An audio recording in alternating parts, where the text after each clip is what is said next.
आशा करता हूं आप सब बहुत अच्छे होंगे। मेरा नाम है सिद्धांत अग्निहोत्री, स्टडी ग्लोब्स पे आपका बहुत बहुत स्वागत है। ये बहुत बड़ी न्यूज़ है, बहुत बड़ी खबर है। नवाज शरीफ दिसंबर में वापस आ रहे हैं, मतलब ये तो गजब ही हो गया है। नवाज शरीफ दिसंबर में वापस आने का मतलब ये है कि पाकिस्तान में उथल पुथल ऐसा ही कुछ हुआ था 2008 में। हम बात करेंगे दोस्तों। देखिए होता क्या है ना कि अभी आपने देखा कि इमरान खान ने लॉन्ग मार्च निकाला, इमरान खान को 6 गोलियां मारी गई। ये तो अच्छा हुआ कि पैर में लगी, क्योंकि इमरान खान भारत के लिए तो ऐसे ही है, भारत से तो लगातार मदद मांग ही रहे हैं। अब नवाज शरीफ शहबाज शरीफ के भाई हैं। अभी COP27 की मतलब जो आउटलाइंस में हमने मतलब बाहर ये देखा कि ये मिले थे। शहबाज शरीफ जो है वो नवाज शरीफ से मिल के आए थे और फ़ोन पे भी बात की थी, रिकॉर्डिंग्स लीक हुई।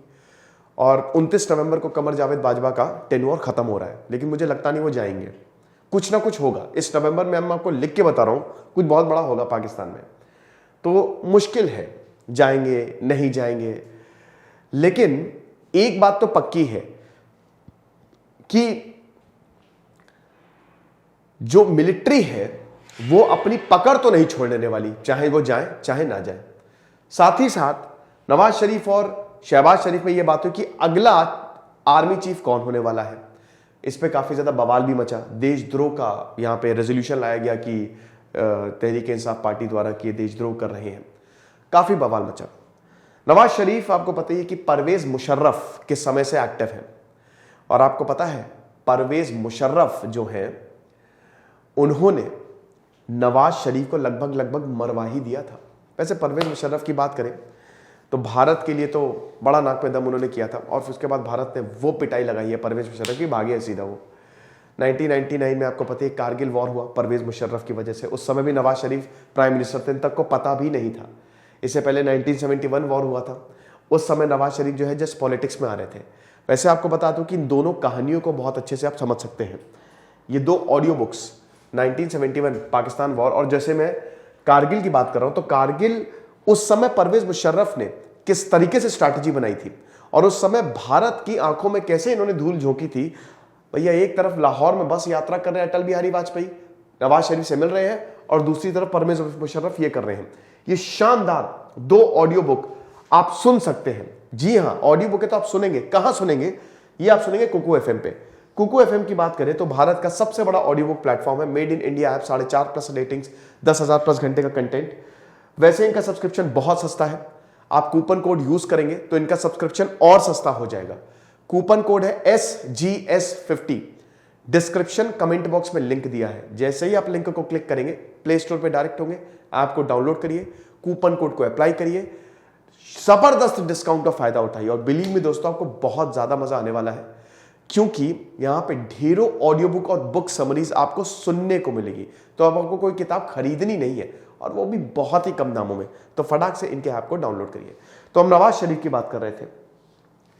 तो देखिए नवाज शरीफ का जो करियर है 1949 में पैदा हुए, और एक बता दो कि पाकिस्तान में सबसे वेल्दीएस्ट फैमिली में आते हैं, ठीक है।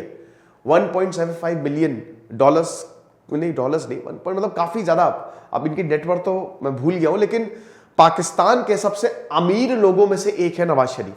बहुत ज्यादा इनका परिवार जो है ना वो बहुत अमीर है। अब 1970s 80s में ये पॉलिटिक्स में एक्टिव हुए, लॉ पढ़ा इन्होंने, बिजनेस स्टडी की है, काफी जबरदस्त बिजनेसमैन रहे हैं। जिया उल हक से इनकी बहुत अच्छी दोस्ती थी। नवाज शरीफ को पता था कि किस तरीके से पॉलिटिकल कॉन्टैक्ट्स बनाने हैं। अगर आपको बिजनेस में सर्वाइव करना है तो आपको पॉलिटिकल कॉन्टैक्ट चाहिए। तो इन्होंने बड़े बड़े लोगों से दोस्ती की, उनको पैसा दिया। जिया उल हक इनको बहुत मानते थे, और उसका नतीजा ये हुआ कि इनको बनाया गया चीफ मिनिस्टर ऑफ पंजाब। 1985 में चीफ मिनिस्टर ऑफ पंजाब रहे। शहबाज शरीफ भी चीफ मिनिस्टर ऑफ पंजाब। वो लेगेसी जो है वो नवाज शरीफ ने शुरू की थी। फिर हमको पता है कि 1988 में 1988 में जिया उल हक गए, खत्म उनका प्लेन क्रैश। उसके बाद मार्शल लॉ हटा, इलेक्शन हुए। इनकी पाकिस्तान मुस्लिम लीग थी, अयूब खान वाली पार्टी, PML थी। देखिए दो पार्टी, एक है PPP बेनजीर भुट्टो वाली पार्टी, ठीक है, जुल्फिकार अली भुट्टो वाली पार्टी, दूसरी है पाकिस्तान मुस्लिम लीग। ये दो ही पार्टी सबसे बड़ी है। लेकिन इमरान खान की पार्टी, जैसे भारत में आम आदमी पार्टी नहीं है, वो बहुत तेजी से ऊपर आई, वैसे ही वहां पे इनकी जो तहरीक इंसाफ पार्टी है वो बहुत तेजी से ऊपर आई। तो अब यहां पे हुआ क्या कि जब मार्शल लॉ हटा तब जाके फिर से इलेक्शन हुए, और 1990 में 1990 में ये पाकिस्तान के 12वें प्रधानमंत्री बनते हैं, 12th प्राइम मिनिस्टर। हालांकि ज्यादा दिन तक चले नहीं, क्योंकि आज तक किसी भी प्रधानमंत्री ने पूरा कार्यकाल नहीं किया है। तो 1990 से लेकर 1993 तक रहे, फिर एक बार ये प्रधानमंत्री बने 1997 से लेकर 1999 तक, 14th प्राइम मिनिस्टर। अब हुआ क्या, इधर भारत से रिश्ते बहुत अच्छे हैं भैया, डिजिटल काफी कुछ ये पाकिस्तान में लेके इंफ्रास्ट्रक्चर को उन्होंने बढ़ावा दिया, बिजनेस को उन्होंने बढ़ावा दिया, कि अच्छे प्राइम मिनिस्टर माने जाते हैं। अभी तक पाकिस्तान के इतिहास में अगर किसी प्रधानमंत्री ने बहुत जबरदस्त काम किया है तो नवाज शरीफ में उनका नाम आता है। अब सुनिए क्या हुआ, 1997 से लेकर 1999 तक के प्रधानमंत्री तो रहे, लेकिन भारत से रिश्ते बहुत बढ़िया, भारत से बहुत ही अच्छी दोस्ती। भैया लाहौर बस यात्रा हो रही है, अटल बिहारी वाजपेयी, मजा आएगा, पाकिस्तान से अच्छे रिश्ते सुधर रहे। उधर परवेज मुशर्रफ की कोई और ही प्लानिंग।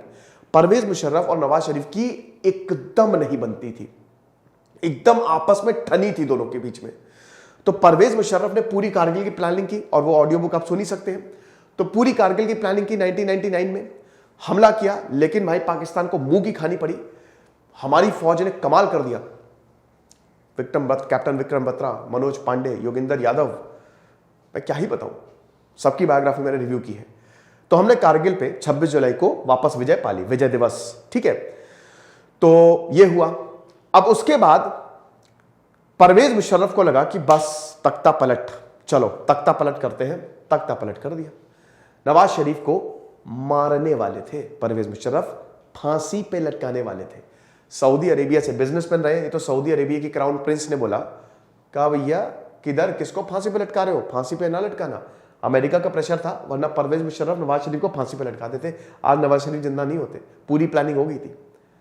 नवाज शरीफ को फिर इस शर्त पे बाहर भेज दिया गया कि तुम बेटा दोबारा आना नहीं। तो नवाज शरीफ सऊदी अरेबिया चले गए। नवाज शरीफ काफी समय तक, 10 साल तक बाहर रहे हैं, तो इनको सऊदी अरेबिया भेज दिया गया। फिर आपको पता ही कि इंटरनेशनल प्रेशर बहुत बढ़ा, बेनजीर भुट्टो वापस आई। अब उसी में ही 2008 में ही नवाज शरीफ भी वापस आ गए। तो ये भी वापस आ गए, इन्होंने दोबारा अपना पॉलिटिकल करियर शुरू किया। और उसके बाद हम ये देखते हैं कि 2013 में इनको जीत मिली। 2008 में बेनजीर भुट्टो का एसोसिनेशन कर दिया गया, यानी कि अब से उस समय दो ही बड़े लीडर थे, नवाज शरीफ और बेनजीर भुट्टो। बेनजीर भुट्टो गई, जो प्रधानमंत्री निश्चित तौर पर बनती, वो भी प्रधानमंत्री नहीं है ना, 13th प्राइम मिनिस्टर नहीं है वो पाकिस्तान की। तो अब उसके बाद हुआ क्या कि नवाज शरीफ 2013 में प्रधानमंत्री बनते, 2013 से लेकर 2017 तक ये प्रधानमंत्री रहते हैं पाकिस्तान के। लेकिन फिर आपको पता ही है, पाकिस्तान तो पाकिस्तान है, मिलिट्री इतनी आसानी से इनको कैसे जाने देगी। जब ये मिलिट्री के खिलाफ गए तो इनके ऊपर चार्जेस लगाए गए। खैर इन्होंने करप्शन भी किया। देखिए जो चार्जेस लगाए गए वो जेन्युइन होते हैं, ऐसा नहीं कि हवा में लगा दिए गए। करप्शन किया इन्होंने, पनामा पेपर लीक में इनका नाम सामने आया, बहुत सारी शेल कंपनीज खोली, लाहौर हाईकोर्ट ने इनको सजा दे दी, 2018 में इनको सजा दी गई। उसके बाद ये बेल पे बाहर है। अब सुनिए क्या हुआ, ये बोले कि अरे मेरे पेट में दर्द है, तो निकल गई ये यूके, मेडिकल वीजा पे यूके चले गए, उसके बाद वापस ही नहीं अभी तक। अगर वापस आएंगे तो इनको जेल में डाल दिया जाएगा, ये बिल्कुल पक्की बात है। अभी तक ये यूके में ही है। तो 3 साल हो गए। अब भाई अपना देश तो अपना देश है, तो अब इनको आना है, लगातार बात चल रही है। जब तक इमरान खान थे तब तक तो इनका कोई चांस ही नहीं था, लेकिन अब इनके भाई आ गए, इनके सगे भाई प्रधानमंत्री हैं, छोटे भाई। तो जब छोटा भाई प्रधानमंत्री है तो भाई होता है। अब भाई बोल रहे कि अरे भैया जी आ जाओ। अभी इस कंटेक्स्ट में क्यों इतना इंपॉर्टेंट हो गया, इसलिए क्योंकि इमरान खान बोल रहे हैं अर्ली इलेक्शंस।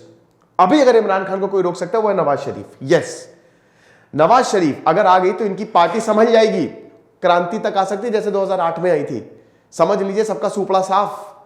तो आप ये समझिए कि नवाज शरीफ अगर दिसंबर में आते हैं, जो कि बहुत ज्यादा पॉसिबिलिटी है, बहुत ज्यादा, तो कमाल हो जाएगा इनकी पार्टी के लिए। लेकिन पार्टी ने यह भी बोला कि अर्ली इलेक्शंस नहीं करने वाले, अब इलेक्शन अगले साल अगस्त में होने वाले, अगर हुए तो।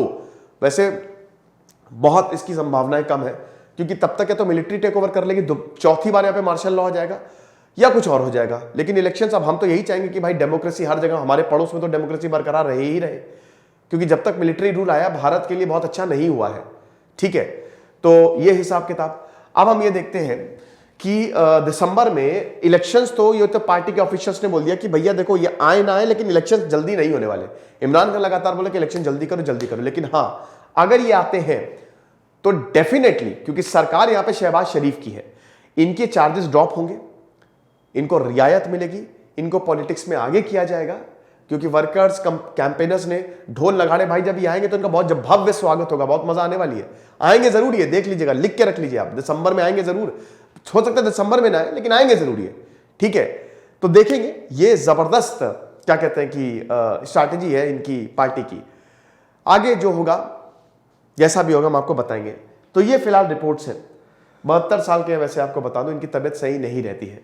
ये शानदार ऑडियो बुक्स, हमने कारगिल की बात की तो कारगिल की ऑडियो बुक आप सुन सकते हैं। इंडिया वर्सेस पाकिस्तान 1971 इसकी ऑडियो बुक आप सुन सकते हैं कुकू एफएम पे, जो कि भारत का सबसे बड़ा ऑडियो बुक प्लेटफॉर्म है। कूपन कोड आप यूज करेंगे SGS50, आपको 50% ऑफ मिलेगा। डिस्क्रिप्शन कमेंट बॉक्स में लिंक दिया है। जबरदस्त कंटेंट का फायदा उठाएं। दिस इज सिद्धांत अग्निहोत्री साइनिंग ऑफ।